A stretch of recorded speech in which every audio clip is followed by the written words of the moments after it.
Hi, it's James from decaf.com, the UK's leading decaffeinated coffee brand. Today, we're going to ask the question: does regular or decaffeinated coffee affect metabolic syndrome, or MetS as is often called? Before we answer this question, we should understand a little more about what metabolic syndrome is. Simply put, metabolic syndrome is a combination of diabetes, high blood pressure or hypertension and obesity.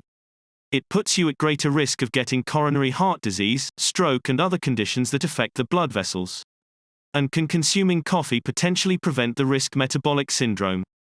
Well, recent research points to a link between moderate coffee consumption, both caffeinated and decaffeinated coffee, and a reduced risk of metabolic syndrome, and highlights the potential role of coffee consumption in reducing the risk of developing MetS.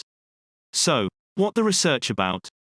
A report published by the Federation of European Nutrition Societies in Ireland entitled Coffee and Metabolic Syndrome, a review of the latest research, suggests coffee consumption is associated with reduced risk of metabolic syndrome.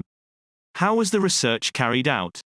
Well, Assistant Professor Giuseppe Grosso reviewed his own scientific research on the association between coffee consumption and MetS in Polish and Italian volunteers.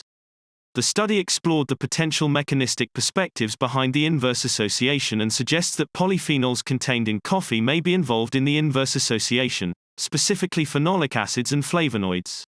Associate Professor Estefania Toledo reviewed meta-analyses considering associations between coffee consumption and metabolic syndrome and concluded that moderate coffee consumption, 1 to 4 cups per day, was associated with reduced risk of MetS, whilst higher intakes were not, for both regular and decaffeinated coffee. And what were the main conclusions of the study?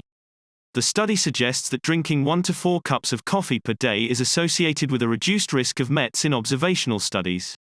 Specific conditions of MetS, namely type 2 diabetes and hypertension, are also inversely associated with coffee consumption, for both men and women. A moderate consumption of both caffeinated and decaffeinated coffee may be associated with a reduced risk of metabolic syndrome. However, further research is required to better understand the mechanisms involved in the association, though the importance of polyphenols and hydroxycinnamic acids have been highlighted. Here at decaf.com, we recommend the Swiss water process of decaffeination, which uses water, no chemicals, to decaffeinate the coffee beans and is 99.9% caffeine-free.